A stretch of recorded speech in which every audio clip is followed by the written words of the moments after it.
Going live. There we go. Ooh, that's weird. Okay. I don't normally do the scheduled streams, but it seems to work. Everybody's here. Hello. Let me just pop out the chat.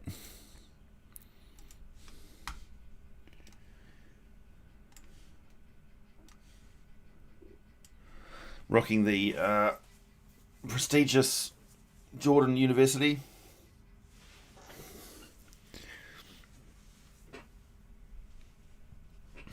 All right, who we got here? Who's here?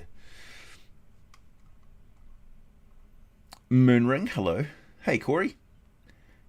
Kikastuk, Adrianeth, Lysander, Dog, Emiliano, Sky,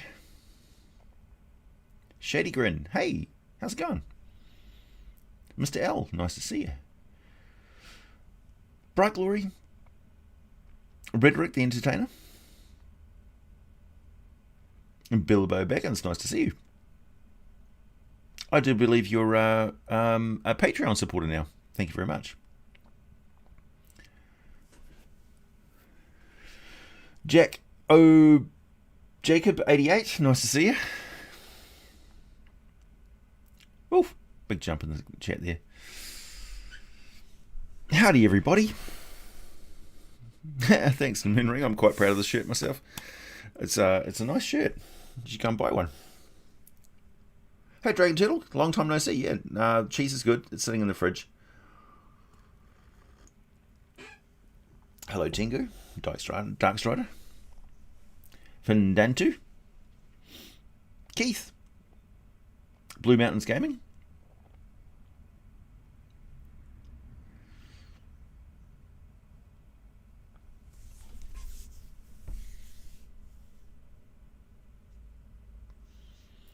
Tia Lisa? Cheddar today? No cheese this morning. Sinzu? Tips real hat.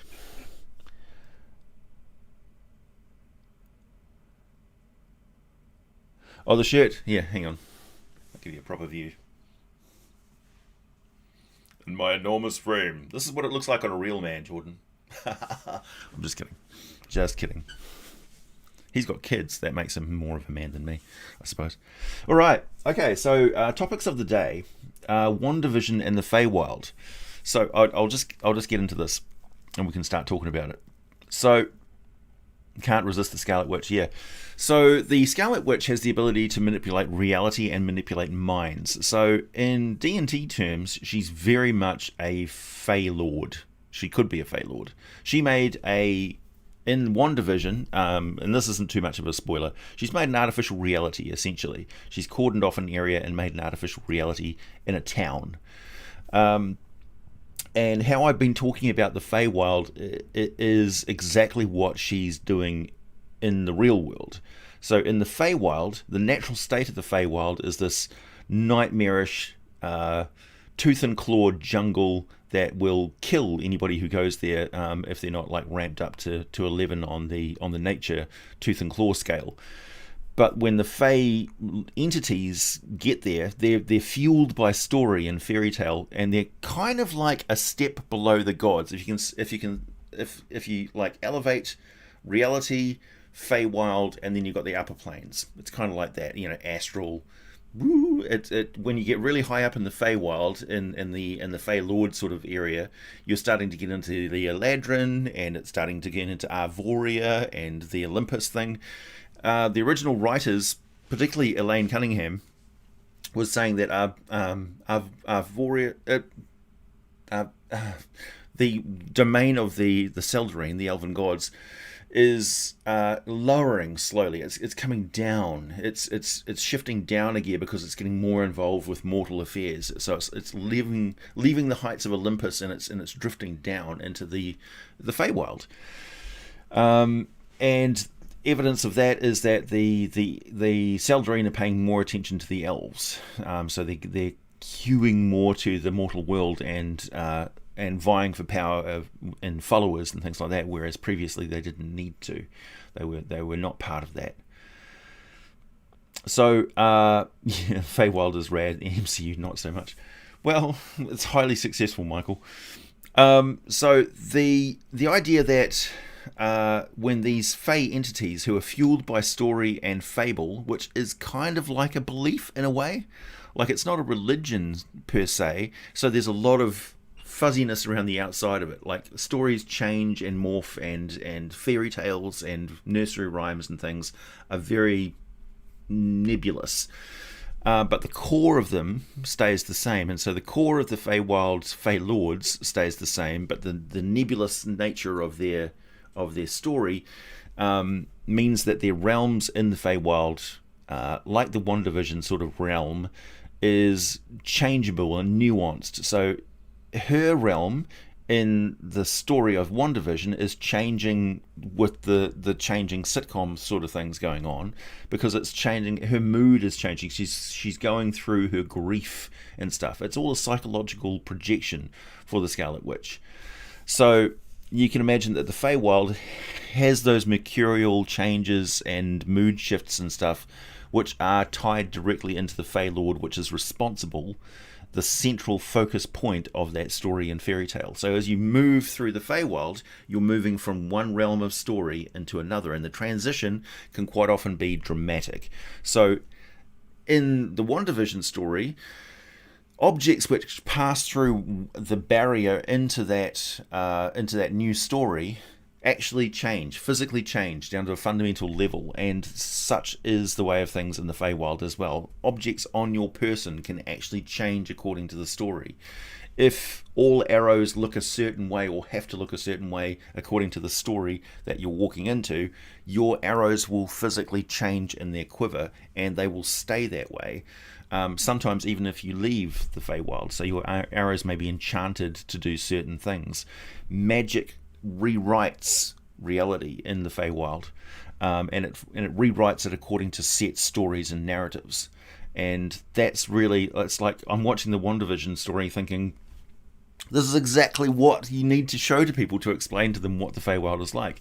It would be perfect if, like, those people who drift out of the Feywild, and those occasional moments where beings inside the Feywild get a dose of reality. They get snapped out of it. They're locked out of the story for a second, and they go, "Whoa! I've been here for 200 years. Ah! I've got to get back to the..." And then they're back into the story again, drifting along the psychic thread of that narrative that they are physically changed by, because they're changed by it as much as anything else is. That's why when you leave the Feywild, you forget you were ever there. It was like literally a dream. You were in a stupor. You were following along with the story. So it explains it perfectly.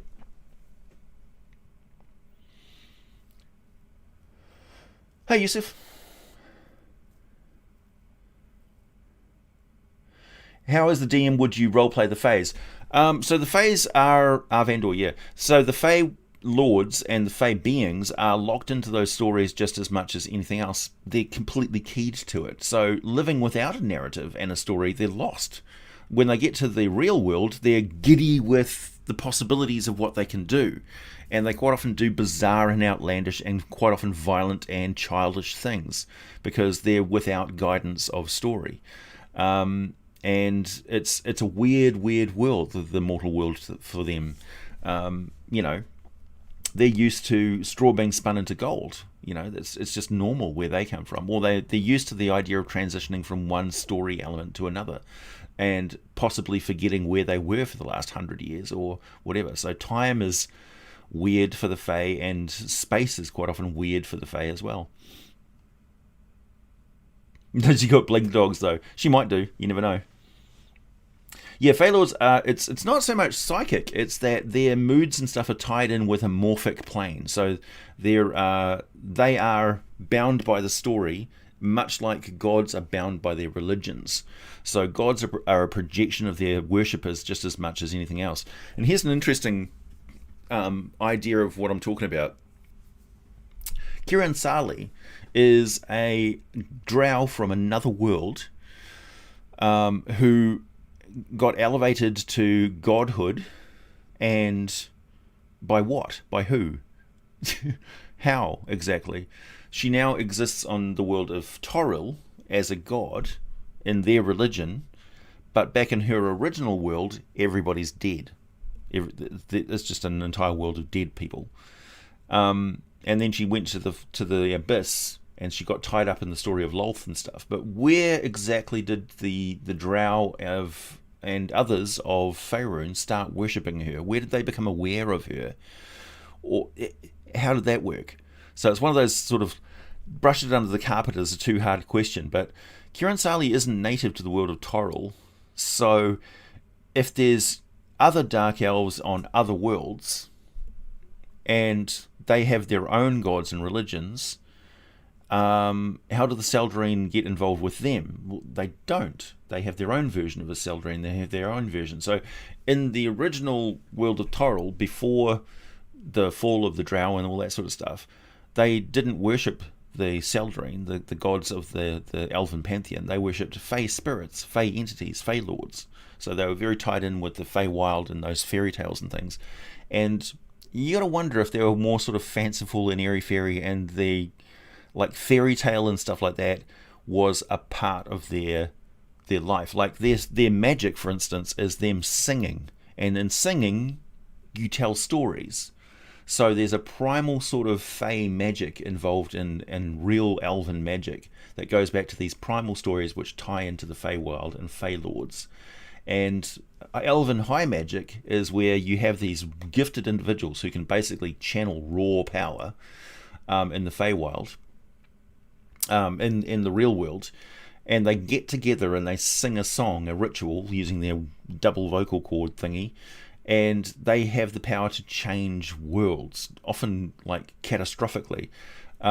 So the banishment of the Drow into the Underdark and the changing of all Drow people, all the Dark Elves, all the Eleutheri into the Drow, and which was basically all of the bloodline of them, which were all related to Wendenai the demon, that they changed all of them into that. So they basically transformed them all into a little bit of blood, a little bit of tainted like thing, and that wasn't done by the gods. The gods actually asked them to do it for them because they didn't have the power to do it themselves. That's how powerful high magic is. The gods actually fear it because it's capable of changing the world even more than they can. So, not Ao, he can change whatever, he can shift worlds around and stuff, but the gods and stuff can't reorganize continents and things like that. They can't, change the face of the world like elven high magic can. They can't curse an entire species like they did with the Dragon Rage Mythal.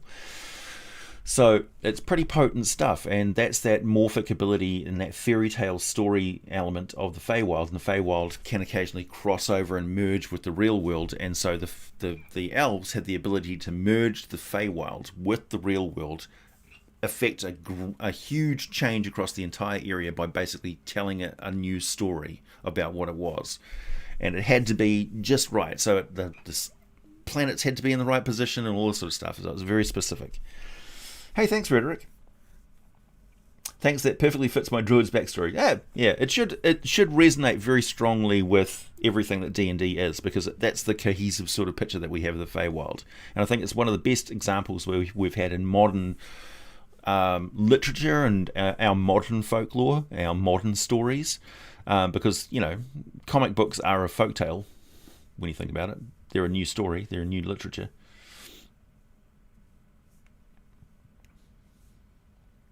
The Feywild are further proof that wizards are underpowered in D&D. So yeah, that's a good point. Spell magic is just a approximation of what elves can do. It's a little bit psychic, it's a little bit fey, it's a little bit divine. It's just a hodgepodge of different things. So arcane magic is it's a collection of all sorts of different ways that people have figured out to manipulate reality. It can be through runes, it can be through ancient spells that have permanents that have been lost and you're just sort of twanging the chords, and it can be just manipulating the flow of magical energy like feng shui. Like the weave is kind of like the feng shui of Faerun. Wait, why do I hear boss music? Yeah, exactly. Thanks, Thomas. Feywild, did you check that the creature crucible tales of the wee folk? Did you check out the crucible tales of the wee folk basic? Hang on, are you? No, I have not. Does that mean that Superman is in the Feywild? Yeah, I mean, in our modern world, there would be something like that. Like, our Feywild would kind of be like a very weird anime blend up thing. But there's a lot of it. I mean, that's where the narrative breaks down, right? Because a lot of, like, the Feywild reflects a lot of our folklore. Baba Yaga and a lot of, like, Irish mythology and Gaelic mythology and stuff. So it kind of breaks down.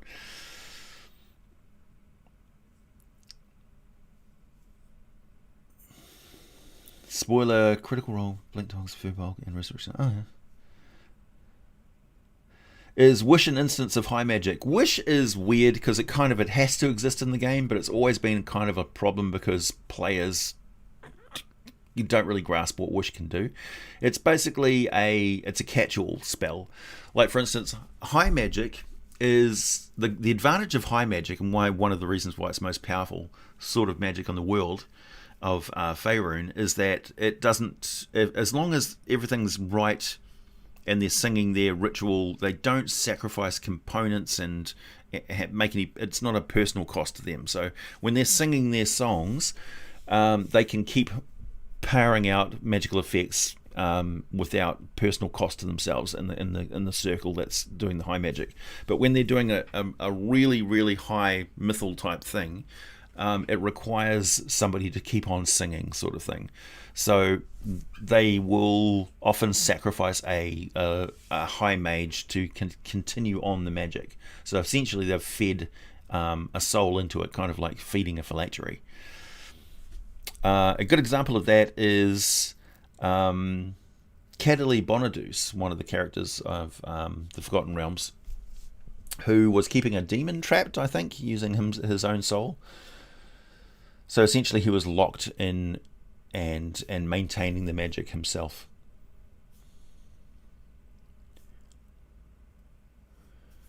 What elves thing will you do this week? So the video that is going to be released automatically, I think, tomorrow, is on the Hucuva, which is a type of undead, and I talk about the religion of Kiran Sali and how the Hucuva are involved in that.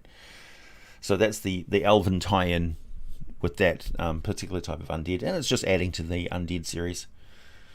Is Druidic magic connected to the Feywild? It absolutely has to be in the world of Forgotten Realms. In other worlds, maybe not. A lot of Druidic magic was, a lot of their teachings was involved in like how different trees can be used for different types of technology. Like you would use birch for making paper and boats, for instance, and things. What timber is best for making arrows? Which timber is best for making bows? Which timber is particularly good for a herbal concoction? Which one's best for making glue?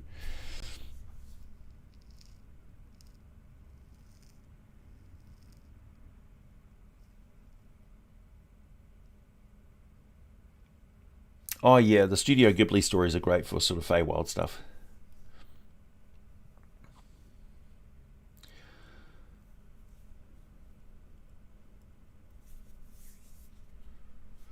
Yeah, film, television, and comics just running rampant across the Fey. I mean, we've always had story.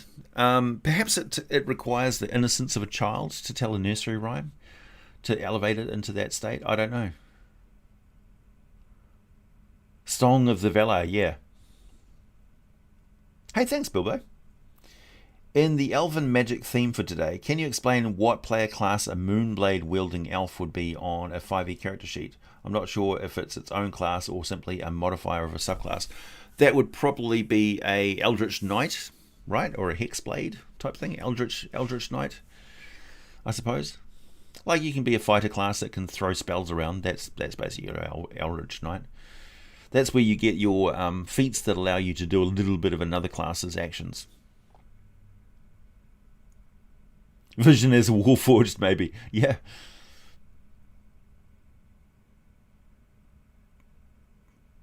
The Trask has no imagination, so no. Yeah. What does the Trask dream about? Falling cities.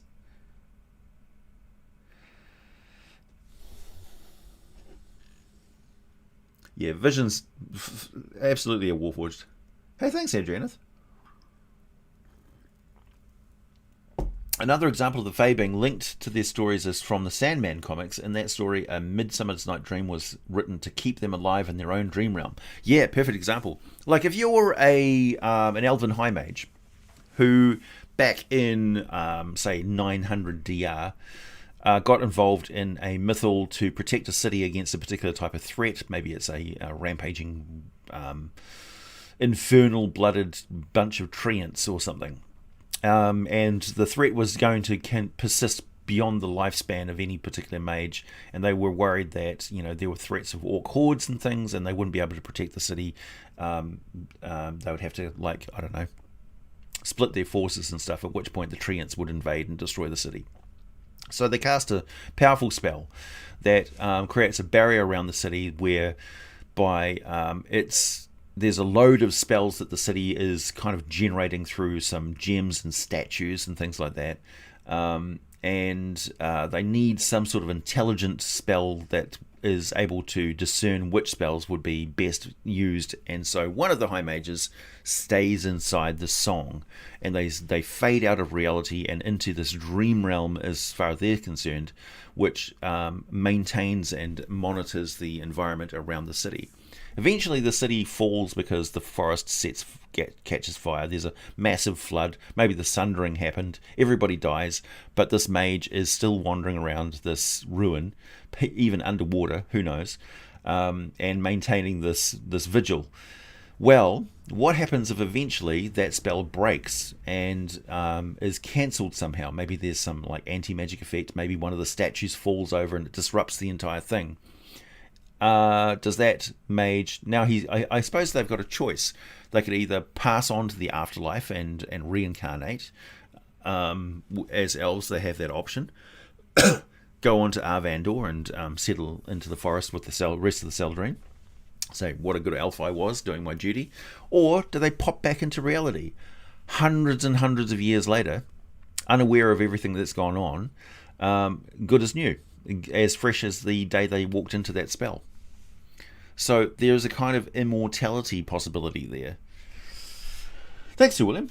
Elven High Magic is so powerful that Corland Millarn, Drow Wizard, used a High Elven magic spell to erase the name of Kyrinsali. That's right, from all her followers, causing her to die as a goddess at the hands of Lolth and Illustrae. Yeah, so it was like Lolth and Illustrae couldn't do it themselves. They needed a high magic level spell to do a mass mind wipe and wipe out everybody's memory of what Kyrinsali was, or the name Kyrinsali. So effectively her religion was just wiped out overnight. So she just was reduced to a husk of her former self. Good example. Thanks, Willem. 2 questions. Thanks, Neo Navarro. How do low-level plane hopping? How do I do low-level plane hopping, and what resources do you have for monk orders or monasteries? I very rarely play a monk.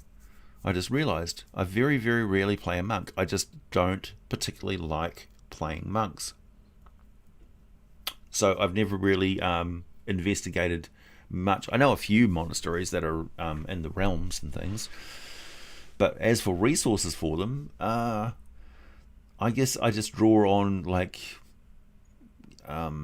real world monk traditions and monk orders and things and make an equivalent. I would say, looking for resources, I would go to the DM's Guild, and we don't really have a lot of filler stuff for monks in 5th edition, do we? In the background lore. There's Yellow Rose, and I was talking about Narfell and Damara and Impultur and Vasa. Around the Great Glacier, there's a powerful monastery there, and there's a lot of kung fu action going on around those sort of frozen northern states, between Thay and the Great Glacier, as we get a lot of sort of kung fu western type stuff.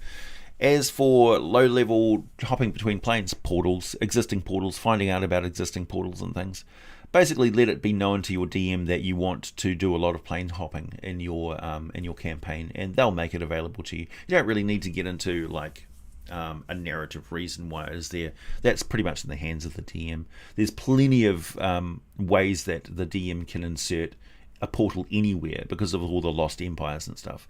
Like for instance, I talked about Imaskar. If you look at my video on Imaskar, you'll see the extent of the Imaskari Empire.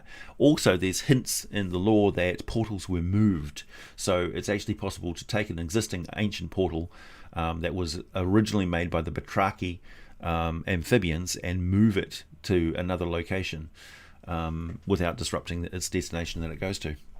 So there you go. And also scrolls. Thanks, Basic AFK. So Elven High Magic sounds really similar to the True Speaking ability. How do they compare? Pretty close. Pretty close. True names and naming things is another branch of magic. So yeah. Pataris Rex, thank you. Once again, thank you for your videos that help me quite a bit as DM. My players have finally made it to the Feywild and are lost, and I was hoping for advice on making an Archfey boss because my players are attack first kind of group. Well, one of the things you can do is make a boss that is a psychic entity that exists in all the different creatures. When Xavier, Professor X is talking with Magneto or others using other people's bodies, like the conversation he was having with Mystique in the airport, and he just jumps from one body to the next and activates them, and they're talking to the person as if he's standing there, and then they like wake up and go, huh? Having a Fey boss like that is the bane of murder hobos because they can't kill this individual. It's watching them, and it's using all of the bodies of the creatures around them, and it can manifest in one of those bodies more fully, maybe even transform it and transmigrify it into the Fey Lord. It manifests itself, and then they kill it, and it escapes out the back door of that thing's psyche, and they've got to find out where this thing is actually located. That's a perfect Fey Lord for a bunch of murder hobos who will kill anything that they interact with. So, yeah. Frustrate them. And that's quite feasible as a Fey Lord.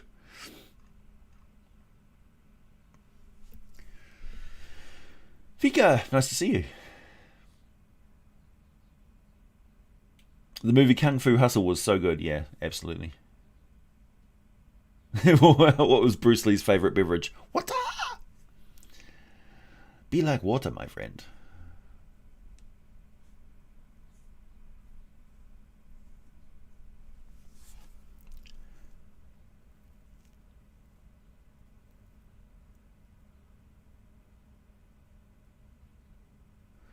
The anime Naruto and similar examples can be a great resource for inspiration for monk orders. Yep.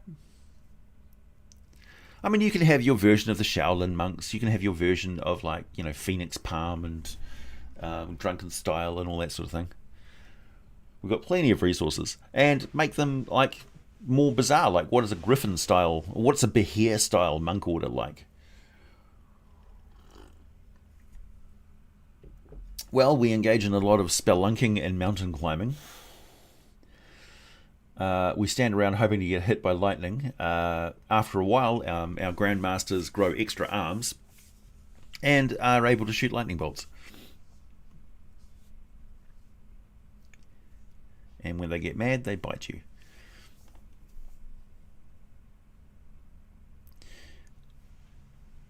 Remember that a Fey Lord can just believe that they don't exist and they are gone. Well, maybe. True names were a thing even in ancient Egypt. Yeah.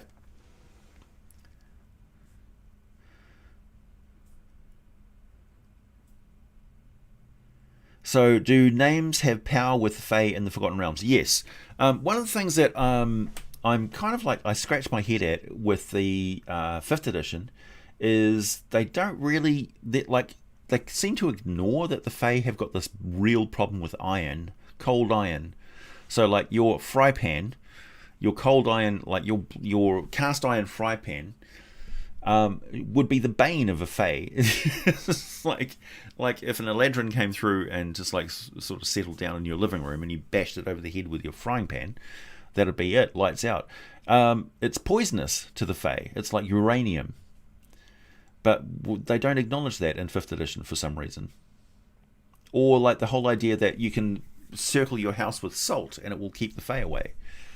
You know, these potent elemental basic things that are part of the Fae folklore. Thanks, Comic Nut. No comment or question or anything with that?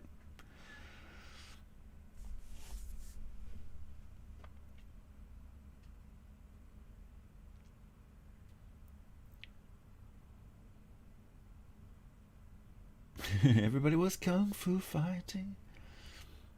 Like, we've got the whole resource of, if you just sort of go sideways in the map of Faerun east enough, and you get into Karatura, and then it's like solid kung fu fighting. That's the, you know, everybody's swords get curvy and sharp.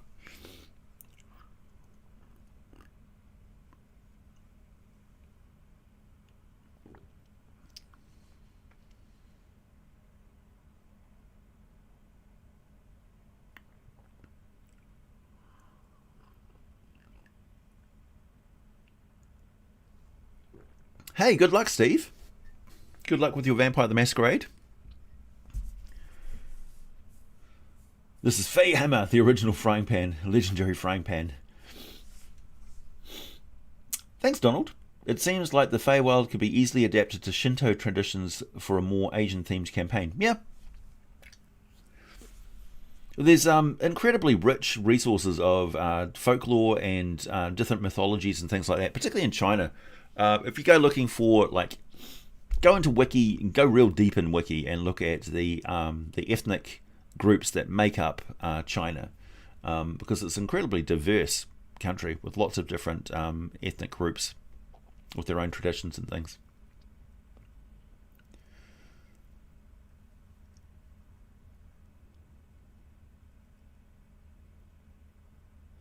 How you do with Feywild? Thanks, Sir William. Thanks, Adrianeth.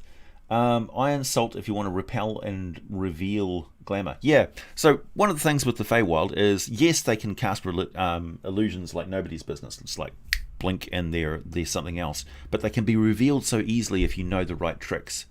Like you can reduce fairies to fits of laughter by wearing your clothing inside out, particularly if you do it on accident. You can literally walk through the Feywild with your clothing inside out, and the fairies will leave you alone because you're so hilarious.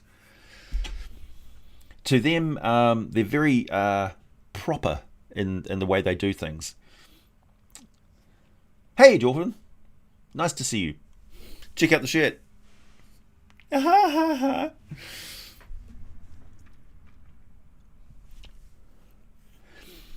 So, William, thank you. How I do with Fae. Wrought iron causes fire damage, and steel cold iron causes cold damage. Yep, you can do that like that. It can be a poison effect. It can cancel out Fae magic, but most importantly, it can cause wounds that they can't heal from.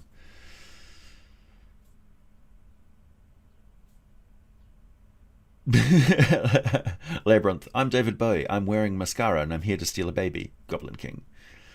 And I can do this with a ball. Woo!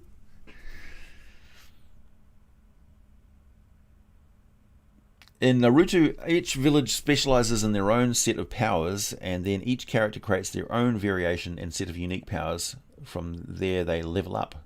Ah, nice. What if clothing is designed to be reversible? Well, then you've shot yourself in your foot. Egg.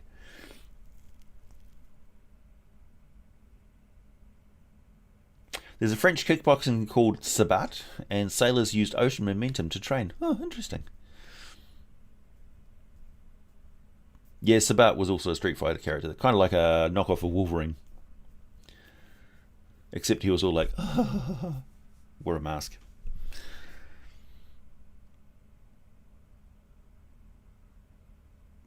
Moonring, thanks. Can you ask Jordan to do a lore on Deep Amaskar? Okay. Hey Jordan, do some lore on Deep Amaskar. Pretty sure you could just ask him yourself. He's in the chat.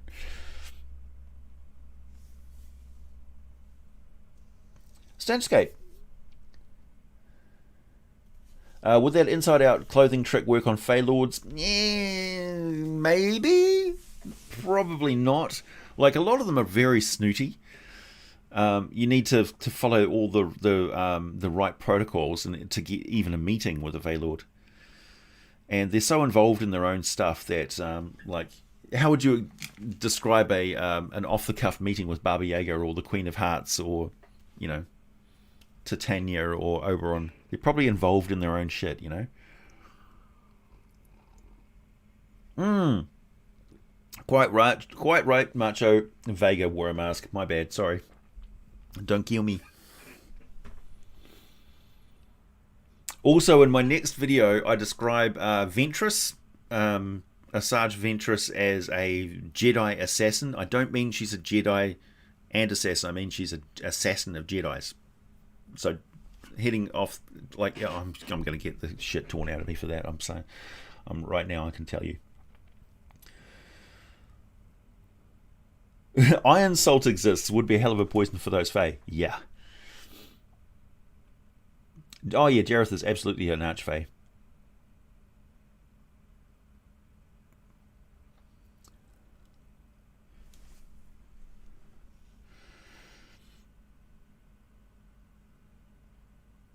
Oh, that's right. That's the Sagat, yeah. Only a Lawmaster can oust another Lawmaster.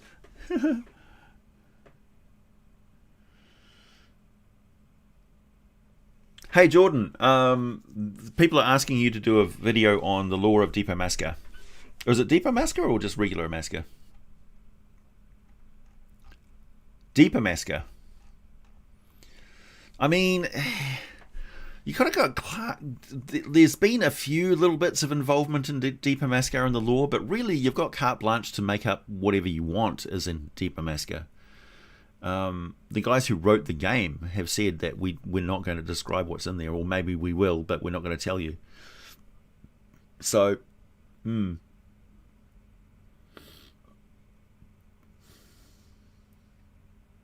Dad and the 1,000 diapers. Where did the word diapers come from? We just call them nappies over here in New Zealand. Diapers. Diaper's a cooler word than nappy, that's for sure. Oh, thanks, William.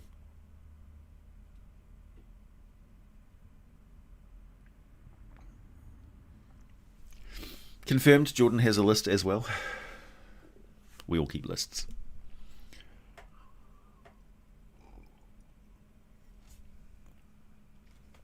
Do I know where the effect of iron on the Fae comes from? Just from folklore, fairy tales and things. It's ancient, man.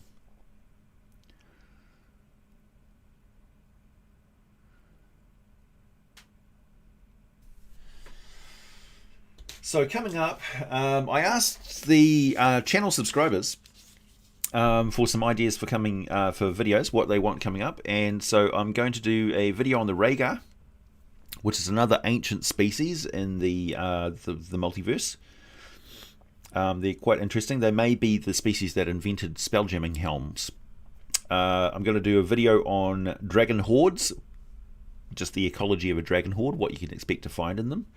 I'm also going to be making a video on the ripple bark, which has got some wide-ranging effects and influences on the far north and orc hordes, and the regularity of orc hordes and stuff.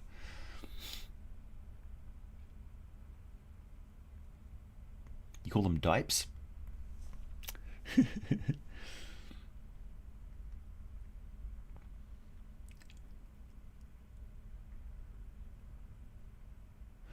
Diaper is Middle English via Latin for a type of fabric that was used to make nappies. There you go. Interesting. Thank you, Tom Thornbush.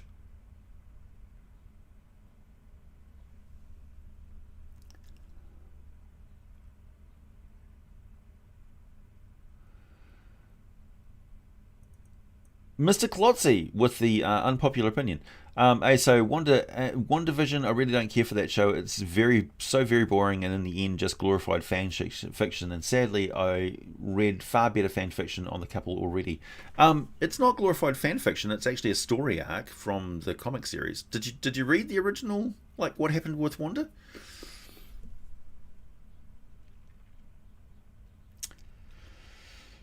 The House of Magneto. the House of Maximoff. It had very wide-ranging influence on the Marvel Cinematic Universe. Well, not cinematic, but Marvel Universe in general.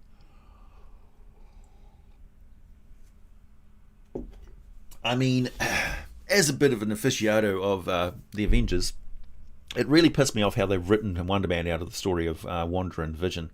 Because you had this perfect setup for this love triangle, this tragic story. How the Vision's mentality, his template for his mind, wasn't Jarvis, some servant of Tony Stark, some AI. It was Wonder Man. And Wonder Man's love for Wanda, his secret unrequited love for Wanda, manifested itself in this robot that she fell in love with. So here's him going, oh man, she would have fallen in love with me anyway. And now he's replaced by this super robot. It was a perfect love story.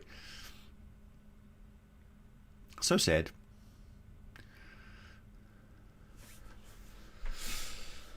Who would we have gotten to play Wonder Man, I wonder?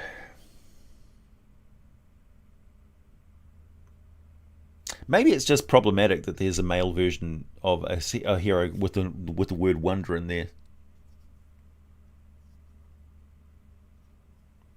I mean, I collected Wonder Man comics.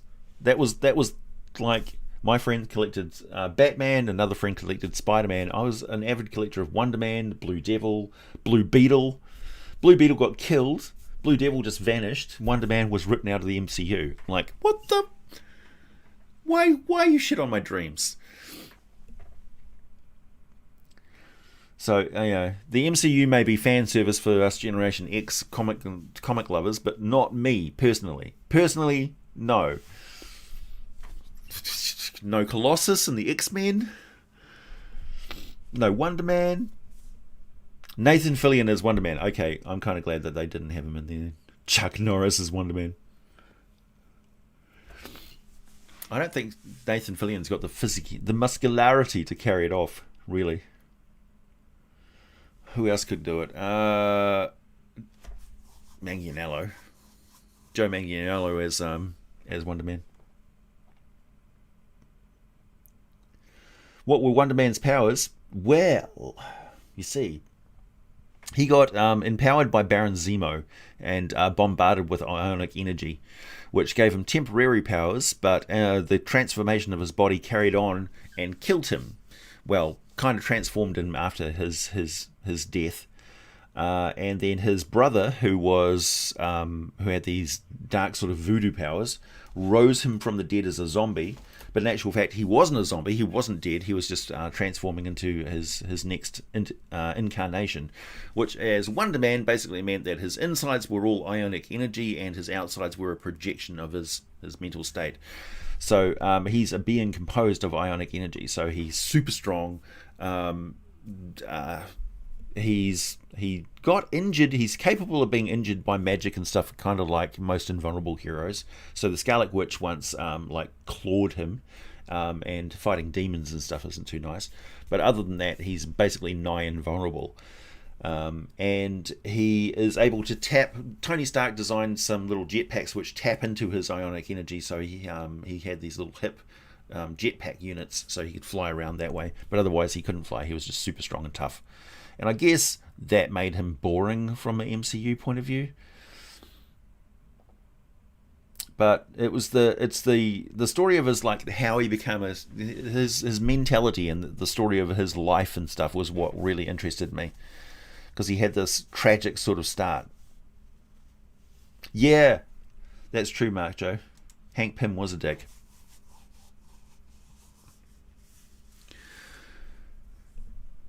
And at one point, yeah, Colossus was in Deadpool. He was awesome. Also, the real Juggernaut was in Deadpool. Deadpool fixed so many problems. Negasonic Teenage Warhead was in there. Your brother collected the Outsiders comics. Nice. I collected the East Coast Avengers. East Coast and West Coast Avengers.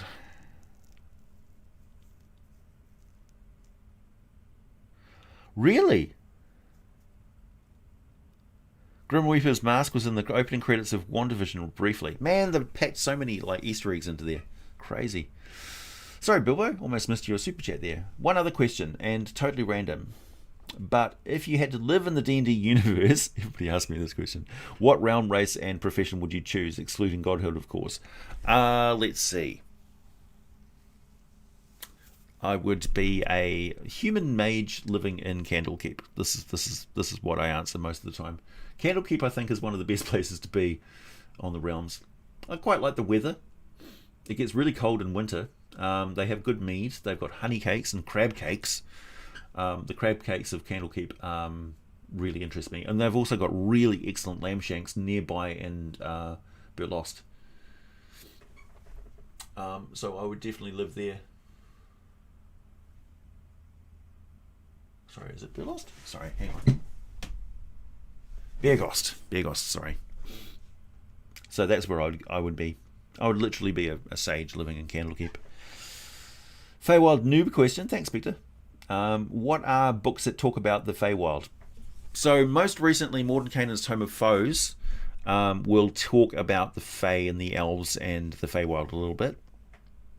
But there's really not a lot of cohesive information other than like the Dungeon Master's Guide and Mordenkainen's Tome of Foes talks about it a little bit. D&D Beyond, if you type in like Fey or Feywild, it'll pull up a lot of resources and stuff. Probably one of the best resources is the Forgotten Realms wiki pages that'll talk about the Feywild and specific Fey lords and things like that. If you type in Titania and Eberron, the Queen of Air and Darkness, Fomorians, that sort of thing, that'll start to broaden your knowledge of the Feywild.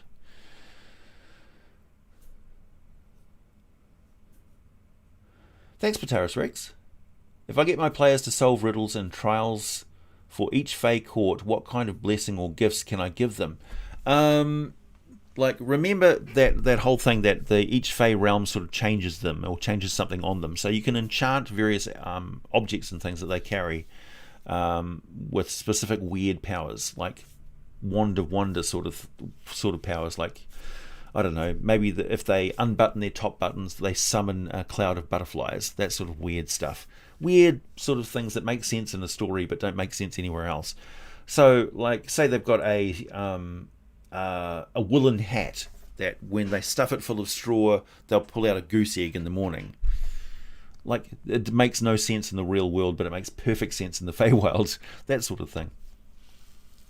I would avoid things which change a lot of like game stats, like give them hit points or the abilities of short rests or long rests, or things that increases their stats and things like that. Avoid that sort of stuff and just go with like weird little story elements, because those actually end up being a lot more fun. You have no idea what a player character is going to get at, what a player at the table is going to get up to with a character that can summon goose eggs. You have no idea. It's like one of my favourite magic items is an immovable rod. Not because the immovable rod is powerful, because it's useful, because it encourages creative thinking. So the uses of an immovable rod, or a slightly moving rod, one of my other creations, is one of the things that like makes the most memorable stories. A +1 sword, or a flying sword, or a singing sword, nowhere near as interesting. You would think it would be, right, because so much of the game involves combat, but it's not the combat bits that are very interesting. It's the stuff that happens in between. Things that can aid in stealth, things that give you, like a hat of disguise, for instance, is an incredibly useful item, and that's something that would be fairly common in the Feywild. Oh, comic note. Sorry to hear that. My comment got cut off. But how often does the Feywild bleed into the material plane? And have you ever played Dragon Dice? No, I never have. Because I met the author of some of their books. Also, Blue Beetle. Blue Beetle is back. Yeah, no, it's not the same Blue Beetle. Ted Cord is gone. He's not the original Blue Beetle anyway. He was a legacy hero. So you've got a third iteration of a legacy hero. But he's got like some weird alien parasite on his back now. And it's just not the same. I suppose I could get into it. Maybe. I don't know. Maybe I should start collecting comics again. How bad could it be? Anyway, the Feywild bleeds into the prime material plane quite often.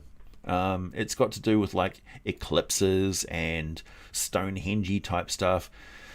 In a practical sense, in your game, when there's public holidays, festivals, religious festivals, and things like that, that's time to look around and go, okay, why is this religious festival going on? Like, why is there a harvest festival happening right now? Is it a particular time of year? Is it an equinox? Is it a solstice? Is there a conjunction of planets? You know, that sort of thing. Look at the solar system of Toril, for instance, and figure out what the planets are and what sort of influence they would have if there was like, what's the astrology of the Forgotten Realms, for instance? You know, they don't have Mars and Venus and stuff. So what happens when the world that's chock full of beholders and stuff is in conjunction with some other planet, or, you know, they're opposed? What effect does that have? Do they have their own version of star signs? You know, you can get really interesting with that sort of stuff. Thanks, Moonring. Have I ever seen Mr. Welsh's Mystara lore videos? Yeah. I've watched quite a few of them. He's got an interesting way of speaking. Yeah, Dresden Files is a good resource. Dragon magazines, yeah.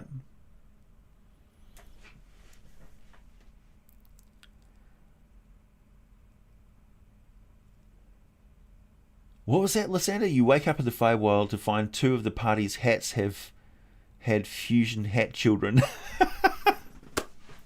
Nice. So the monk's straw hat and the paladin's metal helmet have had babies at some point, and now you've got like metal straw hats. Nice. Thanks, Aiden.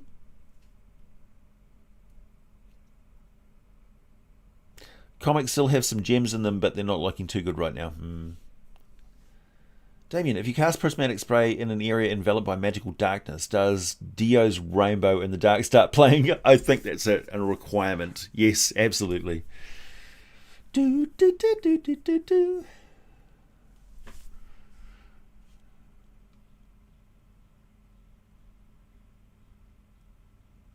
Ooh, nice. Sword of Wonder. The trigger being a successful hit roll, and instead of rolling for damage, roll for a wonder effect. That could happen. Any word on the next Ecology of the Gods or Red Dragon video? For the latter, I would advise using on Hallowed Ground from Planescape for that. Yeah, maybe. Like, the Ecology of the Gods video is an absolute cesspool of open comments. I just basically allow any comment on there just to show what I'm dealing with. When even talking about unreal religions is just throwing chum into the water for trolls. I made the video Faiths of the Forgotten Realms. That'll do for a while, I think. That was a monumental undertaking. It's doing quite well. I don't regret it. Thanks, Aiden. When I rarely play, I love making my PC slight pranksters. The Feywild is sounding better and better. Yeah, absolutely. Yeah, for sure. Are there Ixodar in the Feywild? No. As far as I know, there is not. Not officially, but I mean, what would that look like? We know that there's various versions of the Ixodar. Like, there's the ones that only exist, like the ones that are sort of like the Underdark versions of them. But they're the good guys. It's the surface ones which are the bad guys. So it's kind of flipped reverso. They make chainmail. Nice. I have those drink holder helmets from sports games and Dungeons and Dragons games. Yeah, I mean, that would be the dwarven helmet, right? It wouldn't be horns. It would be a couple of kegs. I'm running a Mystara campaign for my kids using the Rules Cyclopedia. Nice. Perfect.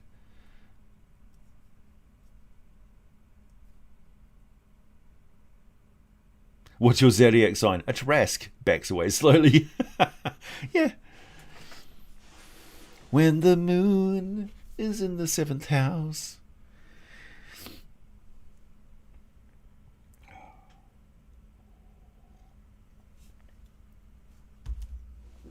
People aren't real on the internet. I'm real.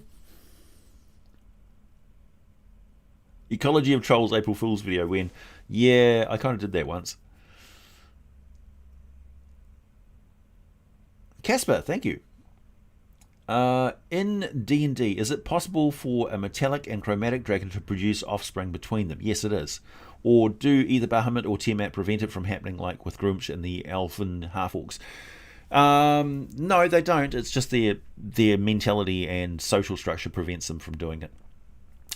Because they generally, like, they fight to the death when they get in conflict with each other. And I don't know. I mean, dragons tend to be attracted to more powerful dragons, regardless of gender, and they will seek out mates that, you know, are the biggest and the strongest. That's how they got to be biggest and strongest in the first place. That's generally how ecology works. But what happens when they breed is that the offspring will likely be a blend of the two. If the mother's a metallic dragon, then the offspring will be weird. And if the mother is a chromatic dragon, then it will be more like a blend of the two. But metallic dragons tend to go like eggs of wonder. Like, you never really know exactly what's going to pop out. The chromatic dragons are more predictable. They're more sort of elemental blending of the two. Particularly of two different... whenever metallic dragons are involved and it's not a metallic dragon of the same species, it's going to be weird. Whenever chromatics are involved, it's going to be a blending of the two, more likely. Usually it's chromatic and chromatic, or metallic and metallic. So if like a gold dragon and a brass dragon have offspring, they're going to be weird. They're not going to be a blend of brass and gold. You'd be very lucky if it was that. It might be something entirely different. Like a, I don't know, tungsten dragon. Whereas with a, if a black and a green dragon have babies, it's going to be a well, maybe a chlorine spitting acid dragon, who knows. Bree's great. She's outside. She still likes to chew on my microphone when I'm talking. She's very, very attention seeking. So if I was here, she'd be like, her bum would be in my face right now. She'd be like staring, looking at the screen to look at what I'm looking at and talking to. Very confused. Chromatic dragons are kind of dicks too. Yeah, they can be.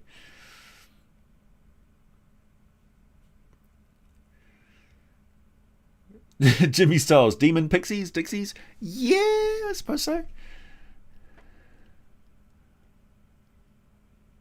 That's a good question, Green Scythe. How would the Feywild affect lawful entities like inevitables or logical-minded beings?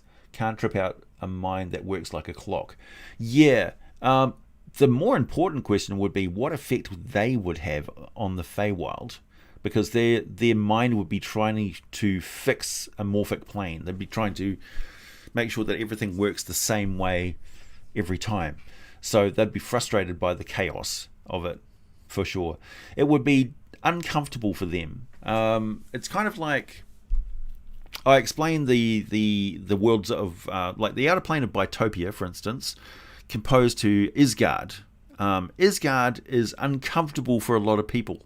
They don't like the idea of adventuring forever, going out and fighting big beasties, dying and then being reborn each day. Like, that idea doesn't appeal to them. It appeals to me because I'm closer to the alignment of Isgard. I'm more of a chaotic, neutral sort of state of mind, or a chaotic good sort of mentality. Whereas the orderly paradise of Arcadia, with its every tree is in a row like an orchard and stuff, with those sort of stately garden type, every road is straight and right angles and things. That idea is rankles me. I don't like. I couldn't live in a world that ordered. I need a bit of chaos in my life, So you can sort of gauge where you sit on that scale by when you talk about what sort of effect would being in the Feywild have on me. Am I more lawful or am I more chaotic in my nature? Like, could I handle staying on the Feywild for a very long period of time? How would it be if I was stuck in a fairy tale? Some of them are quite nice, very nice fairy tales. Some of them are not. Wow, it's been an hour already. Far out. That went fast.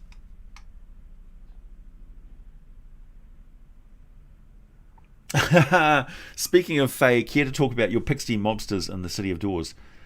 Yeah, why not? So we had a campaign where all of the player characters were pixies, and they lived in a village in the forest. That was very hard for anybody else to see. Everything was like disguised. If you could literally walk through their village and it would just look like mushrooms and logs and stuff like that. But it was actually a little Fey village. And their forest was being chopped down because there was a horde of orcs or some such, like soldiers and stuff, big folk, who were chopping down trees to make siege engines to attack a nearby castle. In that castle was an arc wizard, and the arc wizard had this idea of, okay, I know that in the Feywild, which the landscape closely matches the landscape here, it's not an island, it's not a castle in a valley that I have here. It's a river, and like there's a Fomorian like castle in the middle of that thing there. So what happened was he tried to capture some pixies and use their ability to drift between the Feywild and the real world to identify all the places where there were breaches between, like weaknesses between the Feywild and the real world. And then he tried casting a spell that would open all of those up full bore and drop blend momentarily the Feywild and the real world perfectly, so that the river would literally fill up his valley and drown the army and create a moat in the process. Unfortunately, a pixie was involved, one of the player character pixies, who was captured, and things went very, very awry for that wizard, and his head ended up getting stuck in the machine that blended realities, and he ended up becoming all beholders. So that was the canon in all of my campaigns from then on, that all beholders were originally this guy's head. Anyway, the castle then exploded and formed a time warp bubble, and all of the pixies were stuck in there, slowly drifting towards the edge for about 200 years. And when they popped out, they went back to their village after encountering some fairy dragons, which was an awesome interaction. I really loved the fairy dragon personality and the voice that I used for that. And they went back to their village, and only the youngest of the pixies that lived in the village when they left still remembered who they were and realized that they were the heroes who saved the village. And they were then elevated to like the village council, and they decided the forest was dying and things were dire, so they decided to migrate the entire village to somewhere else, some other forest. Eventually, after passing close to a human village and doing something horrible to a dog and the kid or something like that, they wound up in Sigil, and the City of Doors was a strange opportunity. It had a transformative effect on the pixies, and they ended up becoming the mafia of that city. Because let me tell you something, pixies are badass. Like, pixies, an entire party of player character pixies is devastatingly powerful against anything that you would fight. So, yeah, bear in mind. Be very, very wary of having a pixie player character in your game. They're bad. Anyway, so they ended up being the mafiosos of Sigil, and it worked out really well in my future campaigns. Yeah, it was a fun game. Yeah. Alright, everybody, it's time for me to go. Thank you very much. It's been a very, very fun and very on-topic live stream.